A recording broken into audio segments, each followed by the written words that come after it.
Hello, good morning all of you.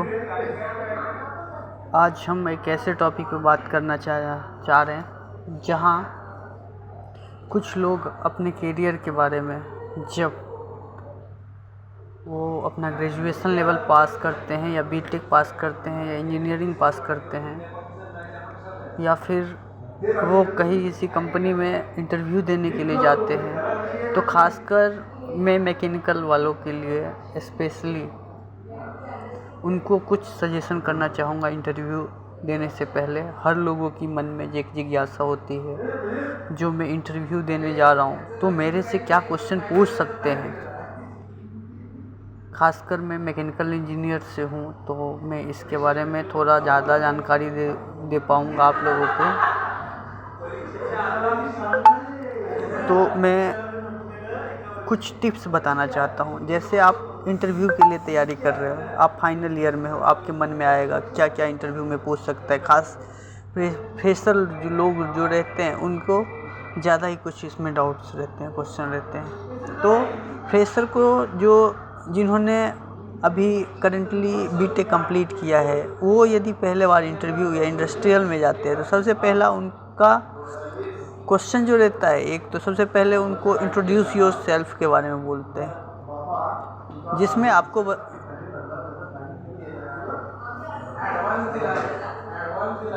जिसके बारे में आपको अपने बारे में बताना होता है। जैसे आपकी बैकग्राउंड यानी एजुकेशन क्या हुआ है।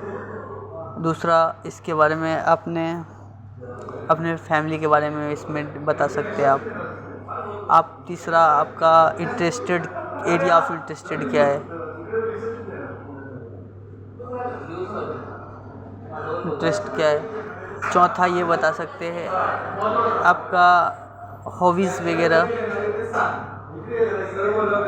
पांचवा, अपने फैमिली के डिटेल्स। फैमिली में जैसे आपका पर्सनल कुछ गोल्स रहेगा, वो भी आप डिस्कस कर सकते हैं। ये सारे आपके बेसिक है और ये पहला क्वेश्चन रहता है। दूसरा क्वेश्चन आता है जब आप एजुकेशन के बारे में जाते हैं, तो एक एजुकेशन के बारे में आपसे बेसिक नॉलेज पूछा जाता है। जैसे कि आपने बताया, मान लो कोई मैकेनिकल इंजीनियर से, उन्होंने बोला मेरे थर्मोडायनेमिक्स अच्छे हैं, तो हो सकते हैं वो 1-2-3 क्वेश्चन इस पे थर्मोडायनेमिक्स से पूछ लें। या तीसरी बात आती है जो आपके पूछा जाता है ड्राइंग्स के बारे में। ख़ास प्रोडक्शन में यदि आप जा रहे हैं, फैब्रिकेशन वर्क के लिए जा रहे हैं, तो यहाँ पे ये इम्पोर्टेंट हो जाता है। तो आप एटलीस्ट ड्राइंग्स को तो अच्छे से ही करके जाए, ड्राइंग्स के बारे में जानकारी ले। वेल्डिंग्स के बारे में आपसे क्वेश्चन पूछा ही जाएगा। जो तीसरा, वेल्डिंग जॉइंट कितने प्रकार के होते हैं, ये भी पूछा जाता है।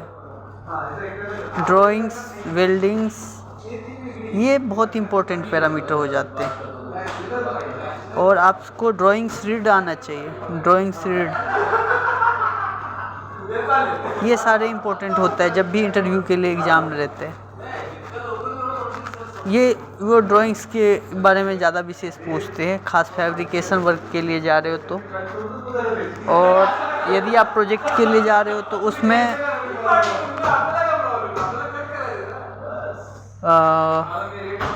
कुछ मटेरियल ग्रेड के बारे में पूछ लेंगे आपसे। मटेरियल के बारे में आपने क्या क्या यूज़ किया है, क्या क्या मटेरियल जानते हो, MS, SS, वेल्डिंग स्लॉट के बारे में पूछ लेंगे आपसे, आपने काम किया है। ये सारे क्वेश्चन पूछा जाता है। ये है इंटरव्यूज़ के लिए।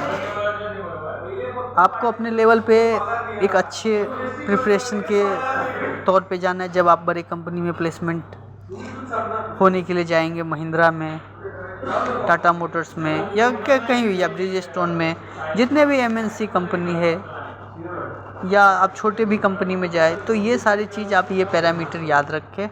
ये चीज़ ये पूछी जाती है एक स्पेशली मैकेनिकल के वालों के लिए। और मेरा मानना है मैकेनिकल एक ओवरऑल बहुत ही अच्छा है। आप यदि इसमें अच्छा परफॉर्मेंस है, आपकी अच्छी नॉलेज है, आप आगे फ्यूचर ग्रोथ कर सकते हो। Thank you. और रही बात दूसरे डिपार्टमेंट के लिए, दूसरा इलेक्ट्रिकल के लिए, तो उन लोगों के लिए भी है वो भी इलेक्ट्रिकल के बेसिक कॉन्सेप्ट पढ़ के जाए, ट्रांसफार्मर वगैरह पढ़ के जाए, डीसी एसी क्या होता है, डीसी क्या होता है, इस सब के बारे में, स्टेप करंट वारंट के बारे में, ओम्स लॉ पढ़ के जाए, बेसिक जो होता है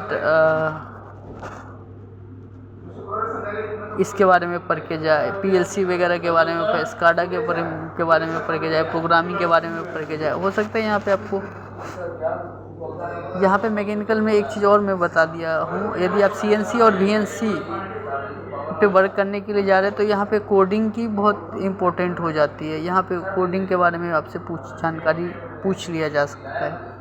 तो ये एक बेसिक मैंने आइडिया बताया, बाद बाकी ऑल द बेस्ट जो अभी आने वाले टाइम में, जो अभी पास करके नए इंटरव्यू देने के लिए जा रहे हैं, हमारी तरफ से ढेर सारी शुभकामनाएं, उनकी फ्यूचर ब्राइट हो, हमारी तरफ से ये शुभकामनाएं।